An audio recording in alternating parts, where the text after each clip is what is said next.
Bibury's clone of the Leatherman Surge.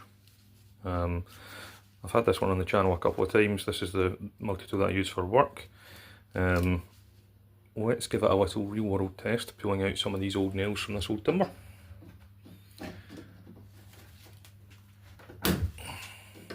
Didn't get a great grip there, let's try again.